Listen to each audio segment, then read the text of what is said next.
नमस्कार शेतकरी मित्रांनो, स्वागत आहे आपलं स्मार्ट मराठी माहिती या यूट्यूब चॅनलवरती। मित्रांनो, महावितरण तर्फे जे शेतकऱ्यांना 1.25 लाख पंप हे वितरित करण्यात येणार आहे। सोलार पंप जे गव्हर्नमेंटने महावितरणला दिलेले आहेत त्यासाठीचे जे ऑनलाईन अर्ज आहेत ते आता ऑनलाईन अर्ज सुरू झालेले आहेत। ज्या शेतकऱ्यांनी या अगोदर लाईनसाठी किंवा सिंगल डीपी साठी अर्ज भरलेले आहे आणि त्यांनी कोटेशन भरलेलं आहे, त्यांच्याकडे कोटेशन असेल तर त्या कोटेशन वरूनच तुम्हाला आता जे आहे ते सोलार पंप तुम्हाला जर हवा असेल तर त्यासाठीची जी वेबसाईट आहे ती सुरू झालेली आहे। तर जर तुम्हाला सोलार पंप हवा असेल तर त्यासाठी कसा अर्ज करायचा, त्यासाठी कोणकोणते कागदपत्रे लागणार, अर्ज कुठे करायचा आणि तुम्हाला तुमचं कोटेशन मायनस करून तुमचं कोटेशन कट करून किती पैसे तुम्हाला परत भरायचे आहे, ही संपूर्ण माहिती आजच्या व्हिडिओमध्ये आपण बघणार आहोत। अर्ज कसा करायचा मी तुम्हाला ते लाईव्ह करून दाखवणार आहोत।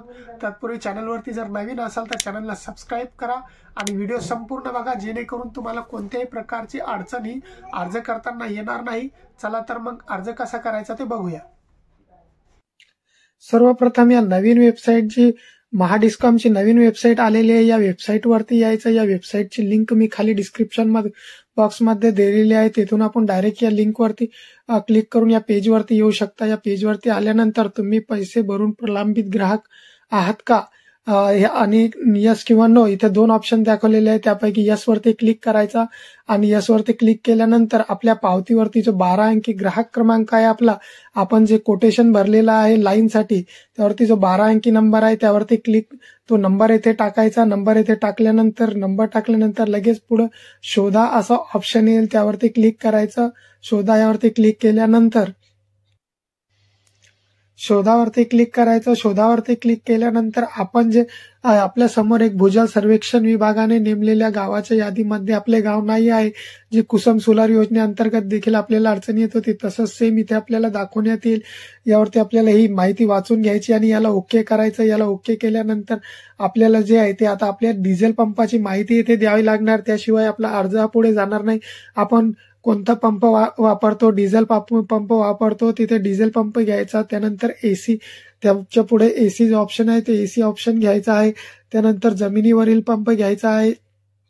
जमिनीवरील पंप घेतल्यानंतर ते आपल्याला जी माहिती आपण देत आहोत ती खरी आहे त्याला होय करायचं आहे आणि एसी पंप निवडायचा। त्यानंतर जमिनीवरील पंप निवडायचा। त्यानंतर खाली यायचं। खाली आल्यानंतर आपण सध्या किती एचपीचा डिझेल पंप वापरत आहोत त्याचे एचपी द्यायचं आहे। त्यानंतर आपल्याला जे आहे ते वर्षाला किती डिझेल लागते त्याची इथे माहिती द्यायची, 1000 लिटर 2000 लिटर किती डिझेल लागते ती माहिती इथे द्यायची आहे। त्यानंतर खाली आल्यानंतर आपण इथे बघू शकता आपला जे सबस्टेशन आहे किंवा जो आपला सर्कल आहे त्या सर्कलचं नाव दाखवण्यात येईल, आपले बिलिंग युनिट दाखवण्यात येतील, आपला जो गावाचा जो लाईनचा सर्कल आहे त्याचं नाव दाखवण्यात येईल। त्यानंतर विलेज कोड दाखवण्यात येईल आणि त्याखाली आपलं नाव दाखवण्यात येईल।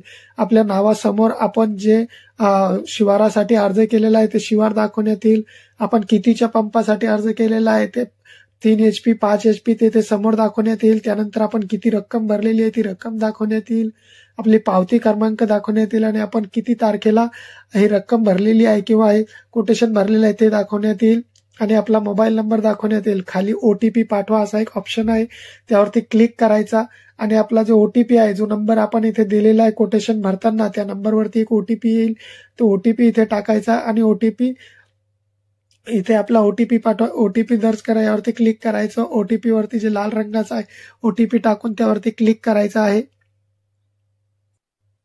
OTP पडताळणी करावर क्लिक केल्यानंतर OTP सक्सेसफुली व्हेरीफाईड वर अशा प्रकारचा ऑप्शन येईल। अशा प्रकारचा ऑप्शन आल्यानंतर खाली परत आपल्याला आधार क्रमांक टाकायचा ऑप्शन येईल, तिथे आपला आधार क्रमांक टाकायचा, आपला जेंडर निवडायचा आणि परत आपल्याला अर्ज सादर करा यावरती क्लिक करायचा। अर्ज सादर करावर क्लिक केल्यानंतर परत आपल्याला एक OTP येईल, तो OTP टाकायचा आणि OTP टाकल्यानंतर लगेच आपण जो नंबर दिलेला आहे त्या नंबरवरती आपल्याला आपला जो ID पासवर्ड आहे, जसा कुसुम सोलारमध्ये MKID आणि पासवर्ड यायचा तसेच आपल्याला ID पासवर्ड येईल आणि ID पासवर्ड आल्यानंतर आपल्याला जे आहे ते बेनिफिशियरी लॉग इनच्या पेजवरती रिडायरेक्ट करणे। परत OTP टाकून लॉग इन केल्यानंतर हे जे नवीन पेज ओपन तयार करण्यात आलेला या पेजवरती रिडायरेक्ट करण्यात येईल kusumbeneficiary.mahadiscom.in बेनिफिशरी याची या पेजची लिंक देखील मी खाली डिस्क्रिप्शन बॉक्स मध्ये दिलेली आहे, जर आपल्याला हवी असेल तर। आता आपल्या मोबाईलवरती जो आपण जे दुसऱ्यांदा OTP टाकतो त्यानंतर आपल्या मोबाईलवरती जो ID पासवर्ड आलेला आहे तो ID पासवर्ड इथे टाकायचा आणि लॉग इन करायचा आहे।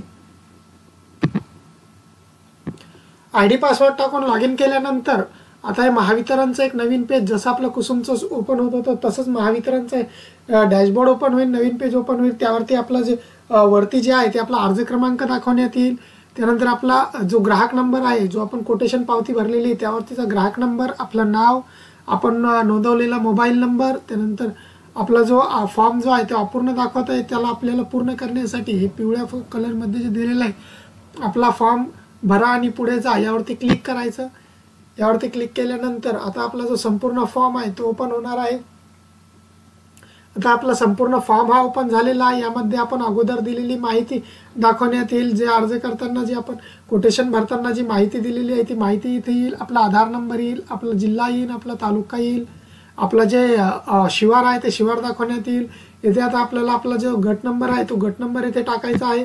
गट नंबर टाकल्यानंतर आपल्या जो जमिनीचा प्रकार आहे, स्वतःची आहे की सामायिक क्षेत्र आहे ते निवडायचा.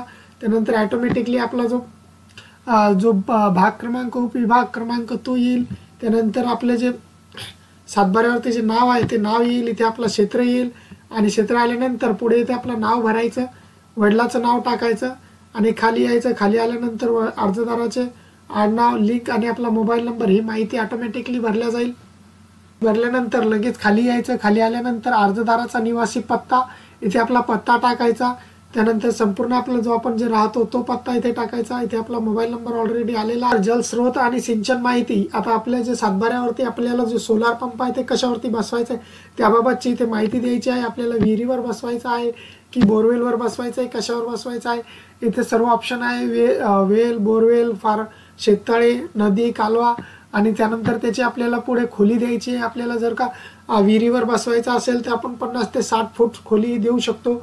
जर का बोरवेलवर बसवायचं असलं तर त्याची मर्यादा 197 फुटाची. त्याच्या आतच आपल्याला त्याची जी आहे ती खोली टाकायची आहे. त्याच्यानंतर खाली यायचं. खाली पिकाची माहिती इथे आलेली आहे ऑलरेडी. त्यानंतर खाली आल्यानंतर आवश्यक पंपाची माहिती, यामध्ये आवश्यक पंपाची माहिती भरायची. आवश्यक पंपाच्या माहितीमध्ये आपल्याला इथे सर्व ऑप्शन दिलेले 5 HP, 3 HP, 7.5 HPचा. तर आपल्याला यापैकी कोणता पंप हवा आहे ते आपल्याला इथं निवडायचं आहे. आपल्याला जर 5 HPचा पंप हवा असला तर 5 HP निवडून घ्यायचं. 5 HP निवडल्यानंतर ऑटोमॅटिकली इथे पंपाची रक्कम आणि आपल्याला भरावयाचा लाभार्थी हिस्सा 10% प्लस GST अशा प्रकारची जी रक्कम आहे ती आपल्याला इथे दाखवण्यात येईल. रक्कम दाखवण्यात आल्यानंतर आपण जी भरलेली रक्कम आहे ती रक्कम देखील इथे 5150 जी मी रक्कम भरली होती ती मायनस करून आता आपल्याला पुढे किती रक्कम भरावी लागणार ती देखील इथे दाखवण्यात आलेली आहे. 23,035 एवढी ही आधारभूत किंमत आहे आणि 3,000 रुपये GST प्लस अशी 29,925 रुपये अशी एवढी आपल्याला रक्कम ही भरावी लागणार आहे. त्यामधून मायनस करून 26,925 रुपये एवढी रक्कम आपल्याला इथे भरावी लागणार आहे. जी तुम्ही रक्कम भरलेली आहे त्या रकमेतून मायनस करून 5च्या पंपासाठी.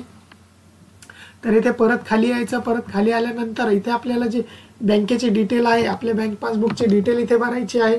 बँक पासबुकचे डिटेल भरल्यानंतर इथे आपले जे डॉक्युमेंट आहे कागदपत्रे, ते कागदपत्रे आपल्याला इथे अपलोड करायचे. 2 MB आतमधले डॉक्युमेंट असायला पाहिजे.